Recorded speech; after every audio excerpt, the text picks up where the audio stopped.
Hey, welcome to Optimize Your Body with Martin Silva, where we talk raw, uncut facts to truly help you optimize your body. Hey everyone, so we're going to jump straight into this one. I've got my good buddy Andrew Bond over in New York on the line. Nice little Skype call, and we're going to be talking about the fundamentals when it comes to you getting maximum results out of your training. Now, you know how much at Optimize Your Body we preach about how important it is to lift weights properly and do it effectively, especially when it comes to, the structure of your training. Training the full body is the best way to get results. And you know what? You can do it much, much easier, because the goal should be to get maximum results, elicit the maximum amount of change you can with your strength, your performance, and your body for the least amount of effort. Right, Andrew? Do you agree with that, mate? I love that, Mart. Yeah, maximum results, minimal effort, actually. So that goes with your nutrition and with your training as well. I think we're all guilty. Even now we're probably guilty ourselves of kind of pushing intensity a little bit too much, right, Mart? Absolutely.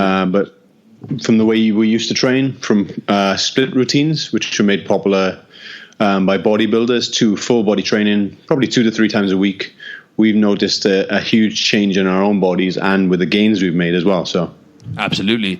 And let's just talk about our switch, really, and how our paradigm was completely shifted when we changed from doing one body part per session to doing the whole body 2-3 times per week. And then what we were doing then is we were doing those resistance band sessions right on the days in between, just to get an extra boost on the muscle building effect and aid recovery. But that's a whole other story. For the average person listening to this, getting those main foundational workouts in, those 2 to 3 full body sessions in every week, even if it's 2 sessions, and they're going to get pretty significant results, right?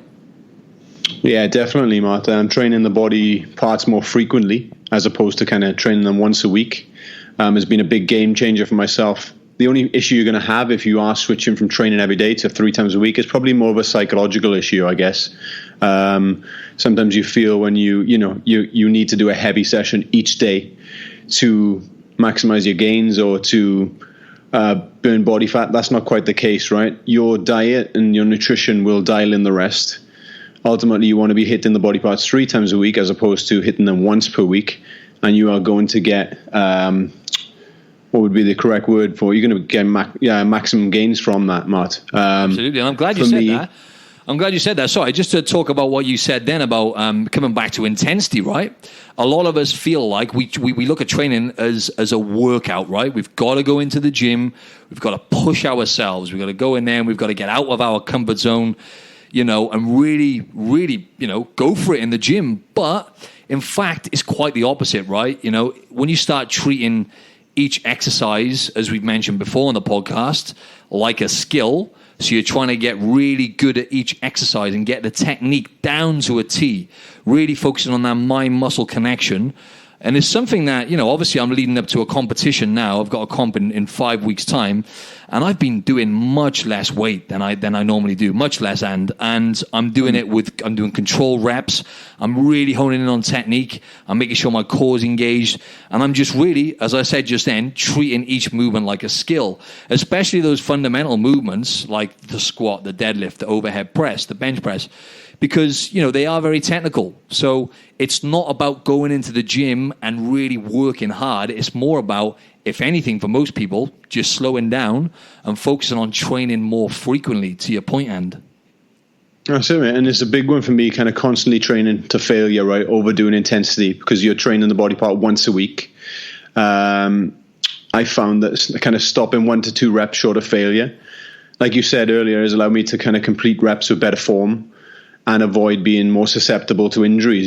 Kind of the pain you were in probably post-leg session before, you probably wouldn't be able to walk for a week, right? I remember I put you through some savage sessions in the past, and I felt that was the only way that we could grow muscle, right? Definitely. And now we now know, especially the way your legs have developed recently, you now know that that's not exactly true, right? Trying to build, obviously, volume over time and intensity and things like that, you can do that, progressive overload with your training, but it doesn't always have to be to the point of failure. Definitely. Ultimately, failure can be used now and again, right, as a tool. but it shouldn't be done every session. Like science says, it's not necessary to elicit change. Such a good point, mate. Such a good point. And honestly, now, like, I'm sometimes second guessing myself, because I'm going back now for the first time in a while, because I haven't competed for like over 3 years, as you were there in Toronto supporting me, right? But I feel like I'm not doing enough. But then I'm looking at my body in the mirror and I'm like, I am in the shape of my life. I'm literally like, my muscles are full. Like, my legs are almost my best asset now from training them frequently. Just from doing sticking to those 3 full body sessions per week. So talking about the frequency now, that means I'm hitting my body parts, 3 times more often, really, than the average person. Because the average person, yes, they might be doing more volume, like the average kind of gym bro, yeah? He might be doing more volume on the session and breaking the muscle down more for, let's just say, for his legs. But he may only be doing that once a week, twice a week at most. Whereas, yes, when I train, I'm not going as intense, nowhere near. I'm doing 1 or 2 exercises for legs, and then I'm doing the rest of the body. And then I'll do that again and again, 3 times in a week. And by doing that, my legs have just blown up. And so that frequency and sending that muscle building signal, because I think people need to realize that up to about 3 days, basically, the muscle building signal, that anabolic muscle building signal, will last for up to 72 hours, 3 days, give or take, maximum. And after that, the muscle building signal then begins to fade and completely die. So then if you're not training the body part again and you're leaving it for, let's just say, until the following week, that means you're going 3-4 days in a week without sending the muscle building signal, right, and to that particular body part. Yeah, and when it's elevated, is a really good sign, right, that it's prioritizing building muscle. But if you're not training that body part for another week, then you're probably going to get like diminishing returns, I guess. Let's look at how popular kind of split routines were made popular by bodybuilders, right? So, in the 70s, probably the bodybuilders like Arnold, they were training body part splits, I believe, right? They were prior to that, they were training full body. Mm-hmm. Now they're training body part splits, right? Absolutely. Unless you are on anabolics, you'll probably get that muscle building signal from using ergogenic aids like testosterone, right? So if you're a bodybuilder and you want to hit arms one day, legs the next, chest the next day, and you're not training that body part for another week, then likelihood is you will get good returns on that. But for your average person, average gym goer, or even for like physique models like yourself or bodybuilders, this is probably more advantageous. Absolutely, yeah. And it's just been lost over the years. That's the only thing, because of the world of, just say the word steroids, just in case people don't know what you're talking about with anabolics and whatnot. Only because nowadays, most people will know, but nowadays, bodybuilding now, the sport has became, yes, the genetic anomalies, but it's also, who can take them. They're taking so many different types of drugs nowadays, performance enhancing drugs, that it doesn't matter what they're training, right? And a lot of these guys are doing like split body parts, so they just, you'll see on their Instagram or their socials that they're going to town on one body part at a time. But in fact, like you said, back in the days of Arnold and whatnot, Frankie Zane, all those days, they weren't really taking the stuff they're taking now anywhere near a fraction of that amount. And, even Arnold does say that, for the average person, full body done more frequently is going to get much better results. And in my experience, 80 to 90% of people, I would say 90% plus, if I'm honest, of people I train, because most people I train are just kind of day-to-day people, respond much, much better from doing the full body. And that is, one element is training frequency, but there's other elements too, right? Of course, man. And I think the issue is that, we look at certain people on social media and they're doing kind of split routines, right? And they have tremendous physiques, and then we are looking at that person and thinking that's the only way to train. But it's not. You sometimes need to take a step back and understand that we are all different and individual, and we need to train specifically for our own body types. Coming back to the point you made there about, obviously your average gym goer or people that you train, another a point I'd like to make is that, it's more time efficient as well, right, Matt? It's, most of us haven't got the time to train 6-7 days a week. We are, for us, it's a little bit easier because we work in gyms, but I still these days don't want to train that often. Since I've changed from training that much to 2 to 3 times a week, it's made my life much easier in terms of my productivity and time to do things with, I guess, family and things like that. I think if we're looking at health as a whole, then we need to build quality relationships with those close to us. So if we're constantly in the gym, then we're not going to have that time to spend with loved ones or with children or with family or friends. So, I think that's one of the most important factors of health, building those strong relationships right now. And if we're in the gym constantly and worried about our body and the way we look, then those relationships are going to suffer and our health will suffer as a result, right? Absolutely. And to that point, without going off on a tangent too much, the new study came out and it said, if you're experiencing bad relationships in your life, so if you're in these, these kind of turmoil, bloody, crazy bad relationships, which are bringing you down and stressing you out, it's the equivalent of smoking 15 cigarettes a day. Right, so that's how important relationships are. We always talk about that. We always say, relationships is one of the 4 pillars of health. But without going off too much onto that, sustainability and consistency, right, is a key point. And for you to it's all about having balance in your life. And I'm finding that now, Anne, because I'm doing the full body 3 times per week. But then obviously because I've got a show, I'm in the gym then, working, doing the target sessions, similar to what's on our program. And I'm just targeting my weaker body parts on the days in between then. So I'm in the gym now 6 times per week. So it is challenging. And I've noticed now that, my social life and my relationships are actually taking a bit of a hit. Something's got to give. So for the average person to be in the gym 6 times per week consistently, week in, week out, it just doesn't happen for the most part, right? So, it is, especially people who they've just started out, especially the new people to the gym or even the average gym goer, to be able to, what you've got to look at with health and fitness in order to, most people listen to this want to change the way their body looks, right? But it's all about health, as we always talk about. And for you to be able to sustain what you're doing for the rest of your life, that's the way you've got to look at it with fitness and with any kind of program you're going to follow. It's, can I keep this going for the rest of my life? And even me, right? I would find it hard, even the level that I'm at now and Andrew, and what I mean by level I'm at is living in a gym, right?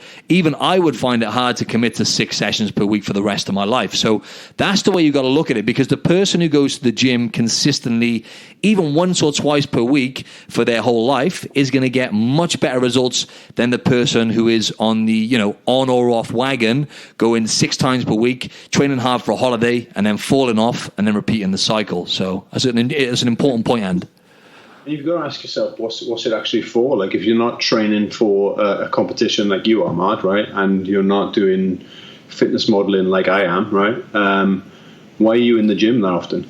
You don't need to be. Like, you can just stay at home. If you really want to do a little workout, then go for a walk, okay, and just do a little band session. But other than that, you don't need to spend as much in the time to elicit change. As much time in the gym to elicit that type of change in your body. Exactly. It's simple enough. You made a point earlier about being able to focus on form and exercise, specific exercises.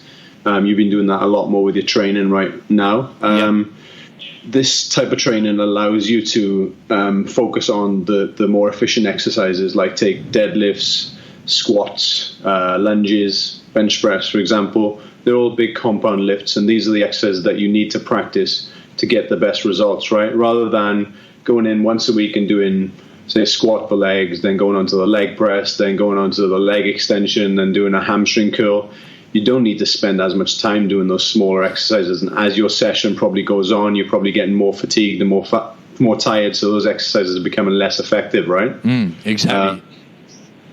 So that's right. And those exercises, like you said, those exercises do have their place. But for most people listening to this, and for as a whole, on the whole spectrum, the majority of people are really not honing in on those compound movements, and they're really not placing enough value on consistently doing the kind of movements that Andrew was just talking about. And, you might look at a program or look at our program, for example, and go, oh, well, I've kind of seen all these exercises before. You're kind of expecting all these fancy exercises. And, obviously we have put different stuff in there, especially the unilateral stuff we put into the plan.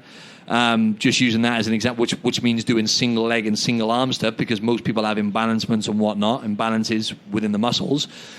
But yeah, I think just focusing on those movements, those big compound movements, squats, deadlifts, those kind of things, and doing them consistently and molding them into your plan 2 to 3 times per week. So, for example, if you were going to train twice per week, talking about the topic we're on, sustainability, to keep it sustainable and get maximum results, one day you would start off with squats on your, or let's just say, 8 out of 10, 9 out of 10 people can't really do a squat with good form. So, which is why I think, like you mentioned, lunges are probably more important. So, for example, you could do lunges at the start of your workout and then work your way through the body. And then do your overhead press and work your way down. And if you've got time, then you can even do arms, abs, and calves at the end. But the most important thing is just covering the main body parts. So, legs, and then go to back, then go to chest, then go to shoulders. And once you've done 1 or 2 exercises on each of those body parts, if you do that 2-3 times per week, that's going to get you insane results, right? True, mate. And, if you do want to do those fancy exercises, why not do them on the days in between where you do a little focus session, a little pump session, right? We know, sometimes our program isn't full of fancy exercises because we know what works, right? We know these compound lifts and these exercises have been used for a long time. We know they work. Definitely. All right. So, we're in the social media world, we're following trends and people want to see what's fancy, but really the most effective exercises are the ones that work for the last 50 years. So compound movements, if you want to work chest, then we're going to do a bench press, which is more effective than doing a fly or a cable fly. Definitely. And just think of it that way. So if you're programming yourself, keep it simple, but keep it effective. Definitely. And yes, that kind of covers that point. But going on to, I'd like to talk about, recovery and adaptation. So just to simplify that, we mentioned intensity, and a lot of us, the way we kind of judge that we've done a good workout, our kind of perception of a good workout is, oh, I'm aching. That is just such a kind of poor way to look at progress, right? In fact, we've said this before, but if anything, we're doing too much, most people. So we're aching for longer than a day or two, which normally means you've overdone it. So you've broken down probably a little bit of connective tissue as well as muscle. And then your body is just going to prioritize the recovery process over building muscle, which is what the beauty is about just taking the intensity down. Because I know, once again, most of the audience listening now, probably when they go to the gym, like to really push it and go hard. And that does have its place, but your body's gonna be prioritizing recovery, right? And instead of actually, just doing enough to elicit change, as we mentioned at the start. Yeah, and you're constantly going to be fighting that as well, Matt. I think it's a difficulty I have with clients as well, is that where they come from these type of classes such as a boot camp and circuits and things like that, and they're constantly aching for a week after a session, and then they may do a session with me and they feel like they can do more as they leave the gym, or they're not getting that aching feeling anymore, which again, as you said earlier, is probably overdoing it, right? And you will get so that's if you're a trainer or coach listening, you need to give them a scientific reason as to why this would work.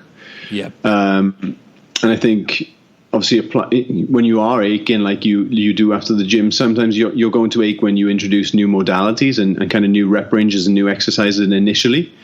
But if you are constantly getting that aching feeling for weeks and weeks after you're following a block of training, then the chances are you're overdoing it, or you're under recovering, under sleeping, not getting enough protein in. So you got to look at these other issues as well. Definitely. And that's such a battle. And I'm glad you mentioned that point now, talking about the point we're on, recovery, is most people, they who come to me, they're used to being one way or another pushed quite hard. So normally coming from those classes, whether it's, F45 or whatever kind of intense boot camp they've been doing, and then they come to you because they've plateaued or they've, been on holiday, they put weight back on. They come to you and they're like, right, I want to make some changes. I'm ready to go, and then they come in with that mindset of, go, go, go. And then you're all of a sudden getting them to do a little bit of mobility at the start of the session. And then you're getting them to hone in on technique and doing stuff which is more of a moderate intensity.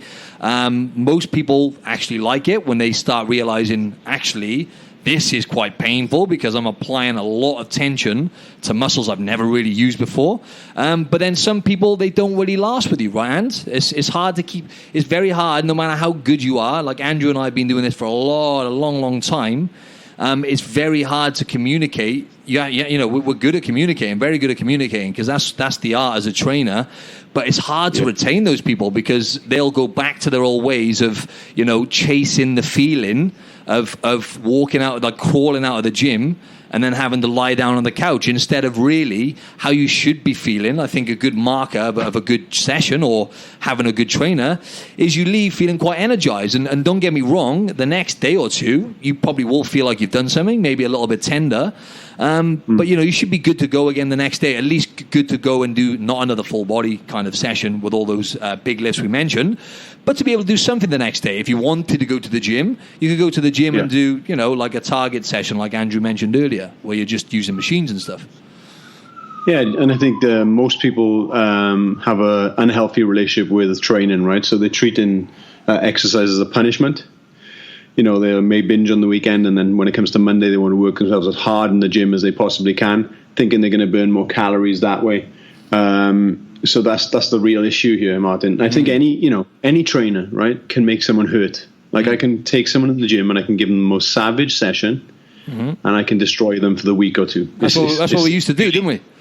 Yeah, of course, man. And when we first started out, that's what I would look for. I would look for the hardest session I could find for that client, and I would push them to the extremes.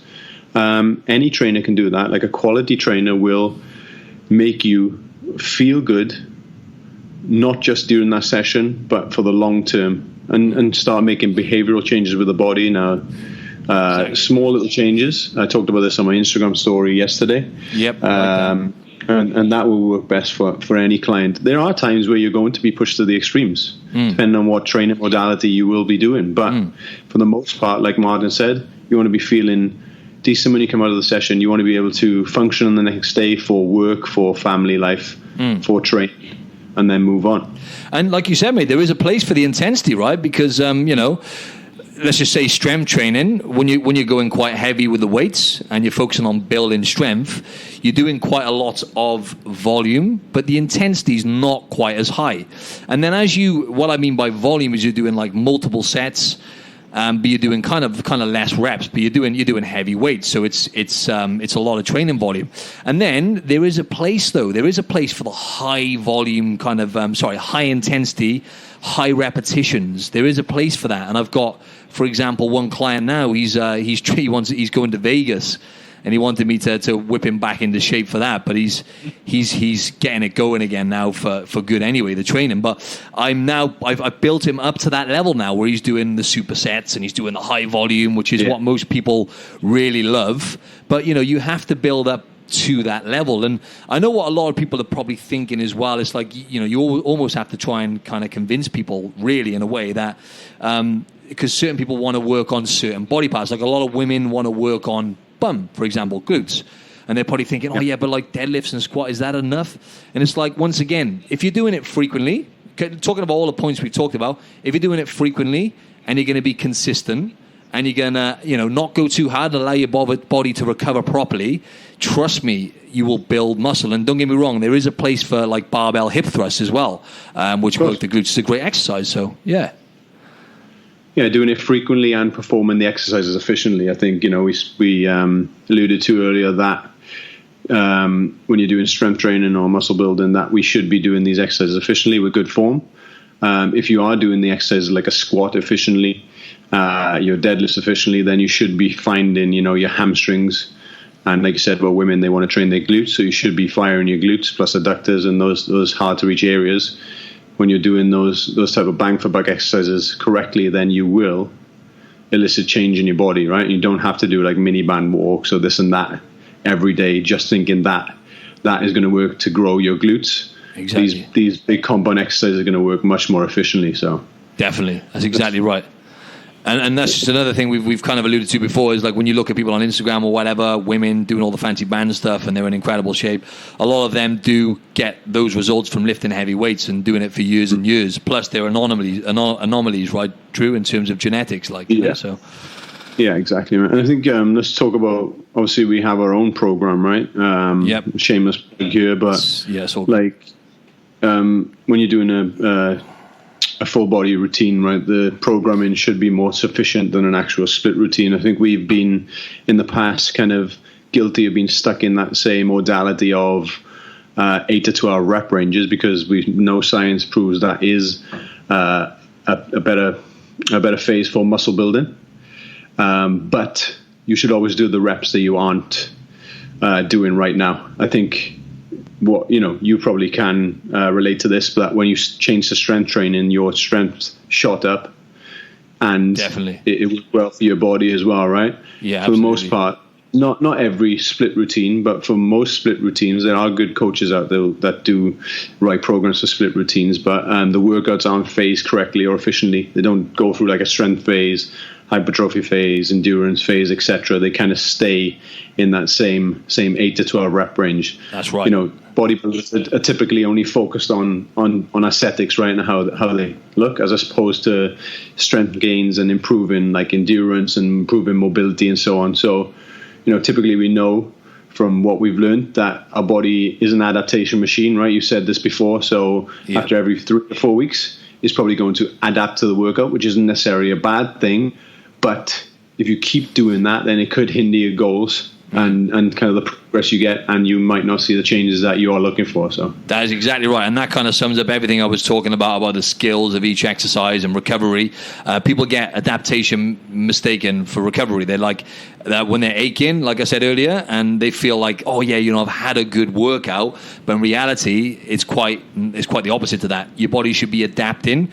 You should eventually start recovering faster, and you should be getting good at each exercise. You should be, maybe increasing weights or increasing reps, but your technique should be improving. And your body, when you start building muscle, that is the key thing that's the kind of key outcome really for everything, is adaptation.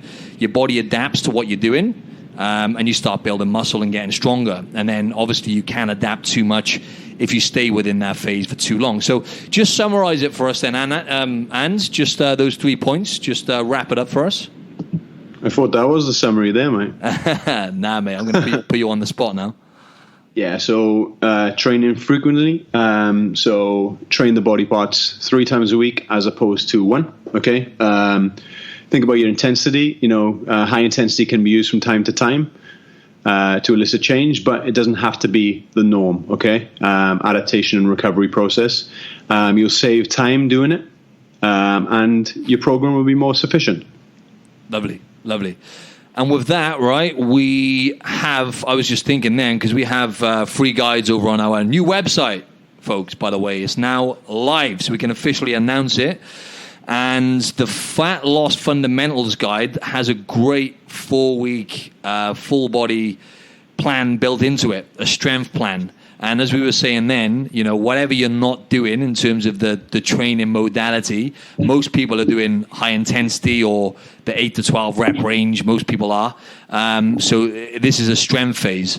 So it's a full body strength phase, and it'll get most people great results, because I'm guessing most people are not doing that kind of training where they're lifting the heavier weights for the less reps, and especially doing the full body. So if you head over to optimizeyourbody.com, go over to our programs and click onto the free guides, and all you've got to do is enter your email address and sign up for our newsletters, and you'll get your free Fat Loss Fundamentals Guide, like I said, which has the full body program built in there.